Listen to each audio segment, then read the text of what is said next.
Hey guys, Dave from Nerdarchy here for Nerds by Nerds, hanging out with the Nerdarchy crew. I'm Ted. I'm Nate. I'm Ryan. And today we want to do a video response to A Fistful of Dice. Also, you guys will know Matt Click from A Fistful of Dice on a video he did, his 5 tips for DMs for Pathfinder and Dungeons and Dragons. And I believe it's an older video. I was like sifting through his stuff. It was like 2012, so yeah, go back in the archive. But you know, I find that for the most part, it's all still relevant. It's extremely relevant, although I want to call bullshit on something. Matt, there were 6 tips in there. 6, not 5. You snuck one in, all right? But it was the bonus tip. It was the bonus tip. It's like bonus feet. Yeah. So, what do you guys think about the video? It was good. There's definitely some great insights into that. Into dungeon master or game mastering for someone who hasn't done, is new to the hobby. And, as a veteran, too, I feel like he touched on some points that people get hung up on. I would agree. I think there's definitely some good stuff there. I don't know whether we want to, bullet point and talk about each one. We may as well just bullet point and go through. So, DM tip number 1 from Matt Click was... Okay, so number 1 was don't go it alone, was his first tip. And by that he means don't write all your own material. Don't I sit there and I interpret it as steal from everybody. Steal from everyone, that's right. He says that there's lots of resources out there. He didn't even touch on, all the different methods of inspiration that we've talked about in many of our videos. But it's basically don't make every single NPC. You don't need to make your own adventure in your own world, drafting every single NPC that the players may or may not come up with. It's overwhelming when you get to that kind of level. When you've got a more experienced DM, you can certainly say, you know what, I'm just going to sit back and when they encounter somebody, hey, jot some notes down. All right, there we go. I made that guy on the spot. Yeah, this reminds me of the lazy dungeon master tip, which is the 20% of your work doing 80% of the job kind of thing. Well, that's actually not in there. That was something I inserted. Oh, but yeah, the 20/80 rule. Then your article about the 20/80 rule. Well, and the lazy dungeon master. So it's a quote of a quote of a quote. Yeah, it's kind of. Basically, what that says is 80% of your results is going to come from about 20% of your work. And and that gets emphasized in that ebook quite a bit. Mm-hmm. And I thought about it. He also happened to mention some other personal development stuff. So I was like, oh, and that made me think of that. So I added that in there. But yeah, essentially, and that's just it. You're going to create all this material that players will probably never even see. Right. So why make more than you need? Well, and also too is just steal from published adventures. He listed off some good book resources. Like there was a Pathfinder Dungeon Master's Guide, which I mean this Dungeon Master Guide has some of that sort of referential material, where random tables that you can just go to. The 5th edition's full of figuring out tables, figuring out the sort of what motivates your players and how to engage them. AD&D had a lot of that stuff, and they just brought it back. They regurgitated it, and it's good, because it feels fresh and new to a lot of people that never experienced 1st or 2nd edition. Early RPGs loved tables and charts. And they brought back that, and I think we still do. Yeah, absolutely. So yeah, just another thing you were saying is just every little piecemeal of an adventure that's come before a published adventure that you have access to, you can always yoink a map here, an NPC there, an encounter from this, and cobble it together. Yeah, you take the pieces from everywhere, like building blocks. You put it together, and it's now your own unique creation without you having to do anything other than put it together. Well, let's face it, they put together products that are nothing but that. Right, yeah. They're just entirely encounters. Right. So yeah, anything like that you can throw in your game, anything that inspires you, that makes less work for you is, it's fair game. Yeah, reskin it, rename it, reimagine it, whatever. If the thing does fire damage, now it does acid damage because that suits your story. Whatever. Right. Absolutely. Yeah. Now, number 2, he talks about getting feedback. I'm huge for this. I'll spend the next 3 days calling my players after I run a game to ask them what they thought and kind of get feedback and ideas. And you just want to hear you did an awesome job, right? That's what you're. Yeah, pretty much. Oh, yeah. Right, cool. Fishing for comments. I think that's what Matt said to do. Yeah, I think that's the way he said to take it. No, he says so you can watch it. You can watch it. There's a difference between fishing for compliments and honestly asking, "Hey, did I handle this? Did you enjoy it? What would you like to see?" Right. I've in the writers aspect of gamers, I've been for at least the last 15 years been a writer of modules and games for LARPs and this and that, obviously tabletop, and I'm always like seeking approval. I'm always like, hey, did I touch on this right? Did I do that right? And even with 15 years, you totally made it sound like the compliment angle, not That's what I got the feedback too. He always just likes wants that, the the compliment. Yeah. Ted, you're great. You're awesome. You do a really good job. Well, who doesn't like to be complimented for their work? Right? That's just true. But no, that your players is like one of the best resources. You can say, I hated this aspect or I love this aspect, so you know what not to put in your game and what to put in. Yeah, if there's something that's super frustrating in the encounter, that because when I had that friggin' what was it, the Psy Dragon in the Dark Sun thing, it sucks because you guys couldn't effectively engage it at all. Yeah, it was that was very annoying. It was an annoying encounter. So yeah. But I mean, as far as the asking for feedback, it creates a loop down to what I always consider like the primary GM tip, and that's write for your players. You want to give them a story they're going to enjoy, and that's challenging enough for them to get through. If they skate through every single encounter, the players aren't going to feel threatened, and they're just going to be walking through and like, oh yeah, we got this. No way, dude. You let them skate. Let them skate. Let them skate. Let them skate. Little bit of a challenge, let them skate. TPK! And then all of a sudden, right, they never feel like that again. Shit just got real. That's more your philosophy. I like them to feel challenged. I mean, you're going to give them some encounters that that they can get through without any problems. Nothing makes your players feel more challenged than a boat ride down the river of Styx. But involving your players, giving them the challenge, giving them interactivity with the actual plot. That's integral. So getting the feedback, after sessions is the easiest way to make sure that you're planning your session for what they want. Yeah, you can start to learn from this feedback over the sessions. You can start to learn the different aspects of the people out of game, how they feel about combat, how they feel about role-playing, what they'd like to see, and what they'd like to interact with. You can start planning more encounters that incorporate those aspects that those players can engage in. And, there's actually another a side benefit to doing this as well. If you're playing with a group that maybe isn't a group of your friends to begin with, you're getting new exposure to people. It actually gives you a chance outside of the game to interact with some of these people and possibly build a friendship and stronger bonds. Because, what I found, the people that we are greater friends with at the table, it always makes for a better experience. I agree. Instead of, you're always hanging out with people that seem like strangers.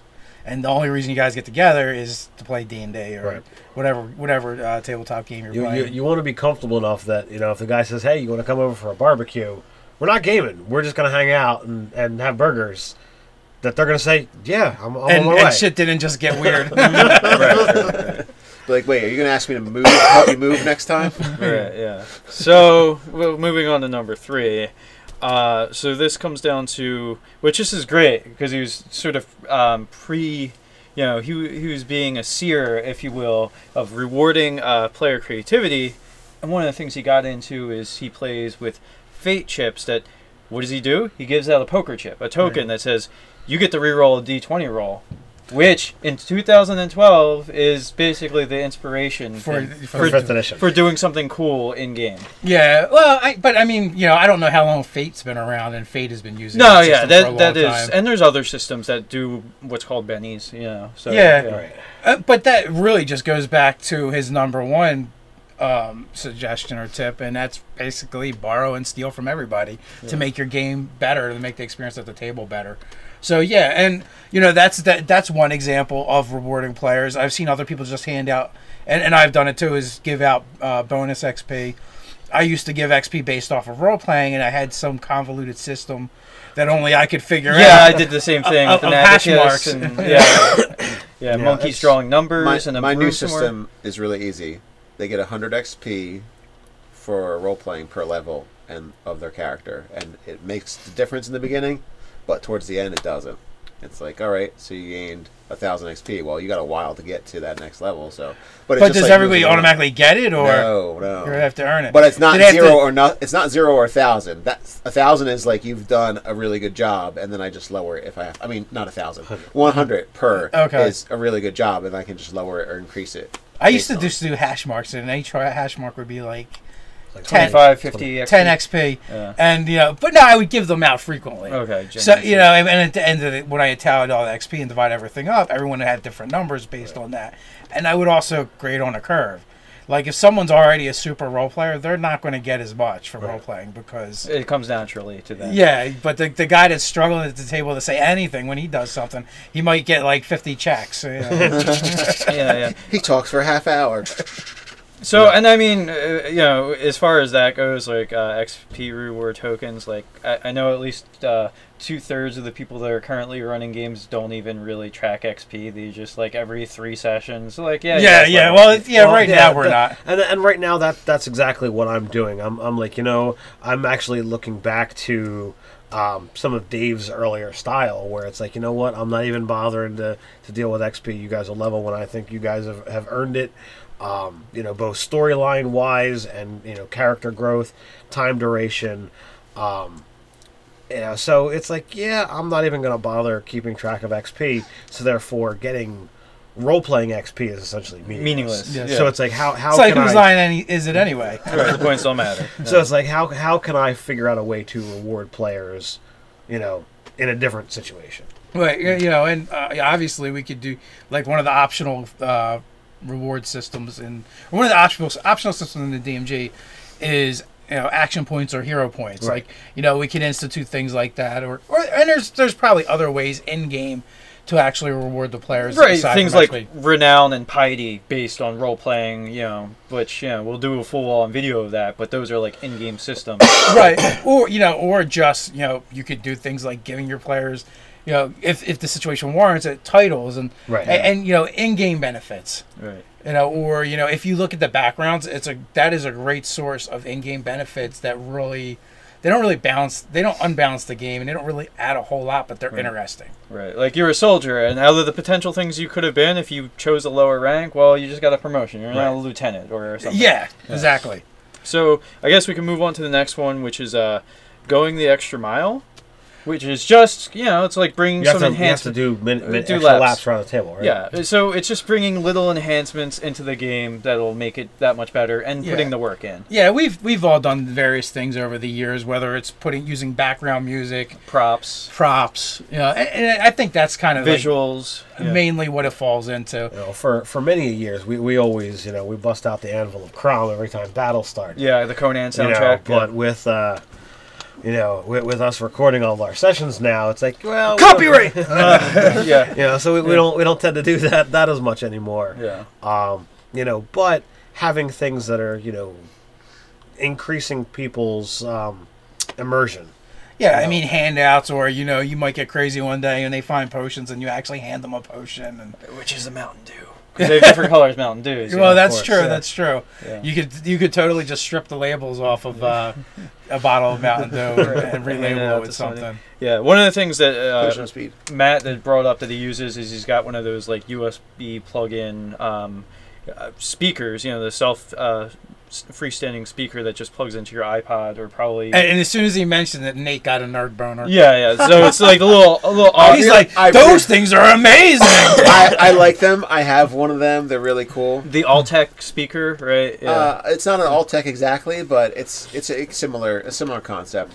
The compact miniature speaker that can plug into your phone or into your iPad. And if you don't know what we're iPod's talking really about, cool. we'll put a link below so you Yeah. can see what he's talking about. Yeah. But they're really nice and compact, way better than having a giant box stereo, trying to stick it No, someplace. wait, man, I prefer a boom box like the size of Are you gonna Soundwave. put it on the side while you're DMing? I might. Be like, I roll might. dice. Yeah.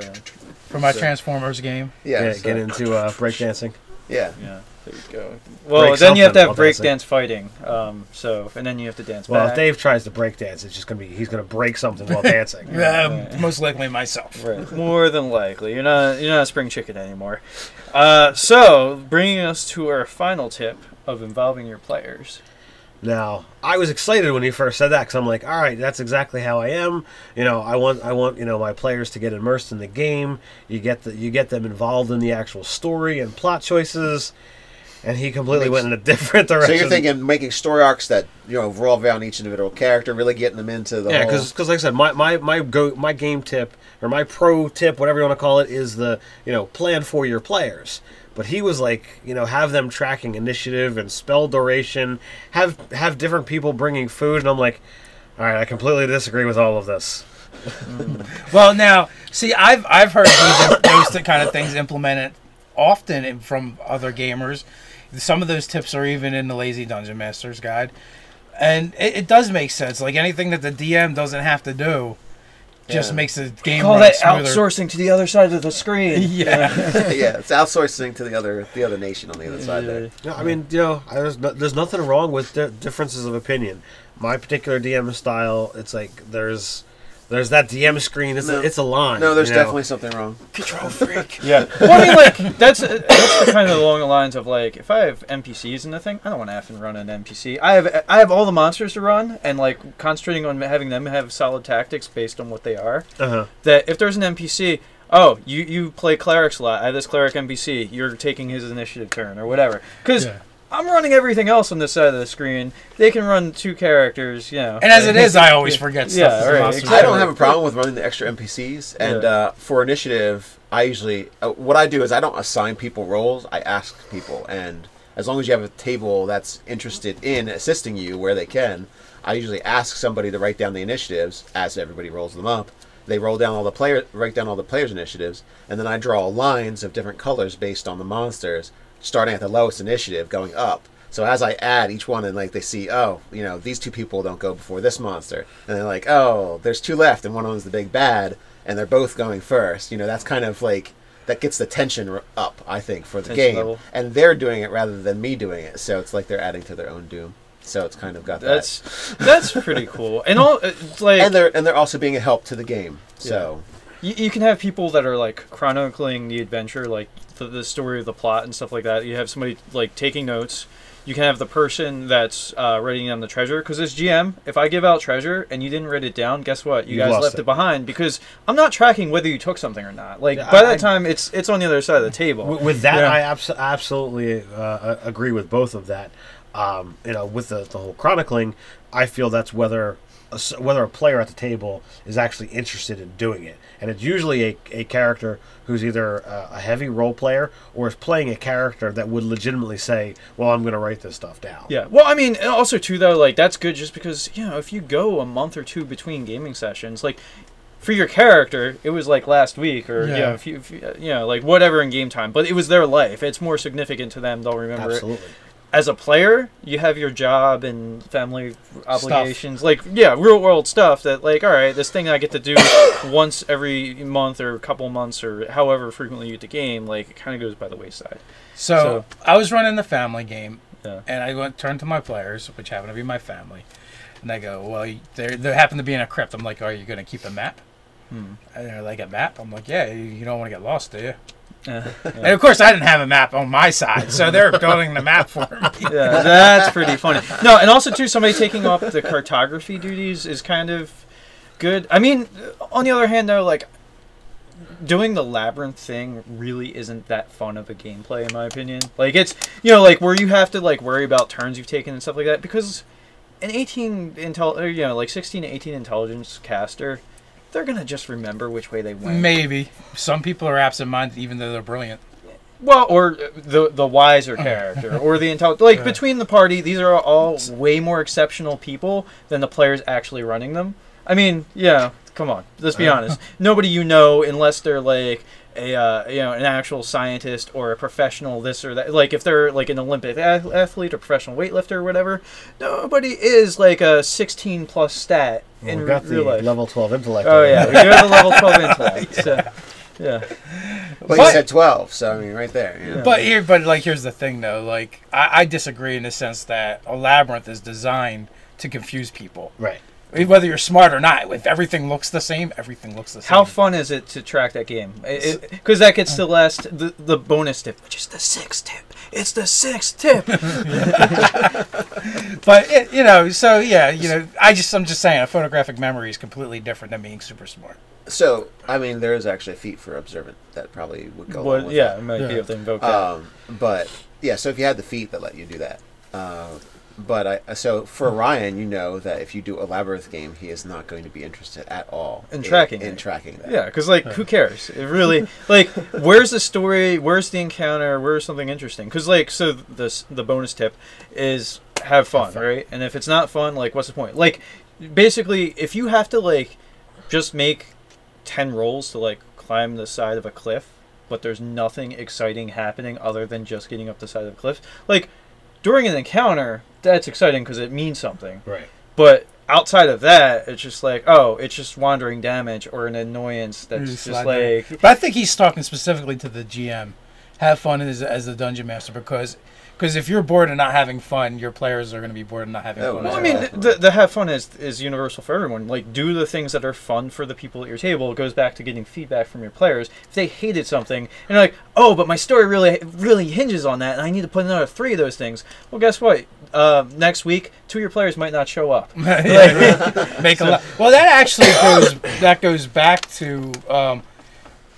Well, actually, that's in his number 5 tip. He talks about letting the player's actions actually change what you had planned. Right. Where he talks about how he had planned for them to do this thing, and instead they snuck in and blew up the temple, which forever even changed the geography of his world because there was a crater in the ground where there was once a temple, and I think they were supposed to go through it or something. I've had that happen a few times. It was like a Thieves Guild game sessions where it's just I had to just plan for all these contingencies and then figure out different motivation that was going to occur based on what they did last game. So it was all kinds of craziness. Well, that's just it. You can make plans. You just can't plan the outcome because your PCs will go crazy, wonky directions every time. Unless you want to go against, that basically trying to make what you think should happen is worse than things going crazy. Forcing the square peg into the round hole. Yeah. Oh, so I mean, he did talk to the other part of the coin of the involving your players. He did absolutely go into that.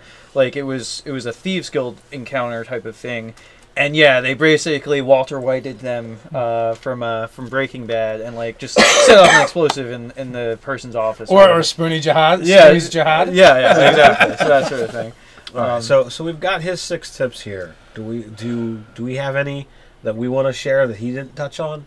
That's a very good question, Ted. Did we? Does he cover it all, or is there more to it? I mean, I think we've more or less elaborated on it. As we went along and with expanded what we thought needed to be talked about. I mean, and there is always more tips when it comes to GMing and running the game.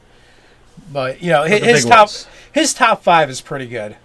It's definitely solid. It doesn't suck. I'll tell you that. It's held up over time. So. No, and that's why we said even though he did this video years ago, it's still highly relevant. Yeah, I agree. So I would say we've expanded enough on what he's had to say. We've added our own input, and we have Game Master tips as a series. So so there's of course we have other ideas, right? And they're in that playlist. Yeah. But sometimes you need that quick because I mean every one of these has 3 sub bullet points. Yeah. So even though it's 5 tips, it's actually more 20 really. Is that counting the bonus tip? 21. Yeah, 21 bonus tip. There you go. So with that, you guys can tell us what you think. If you feel that some were left out, you agree, disagree. While you're at it, comment, subscribe, and even share. You can check us out on nerdarchy.com. You can join the conversation on Reddit. Or you can do, I don't know. So until next time, stay nerdy.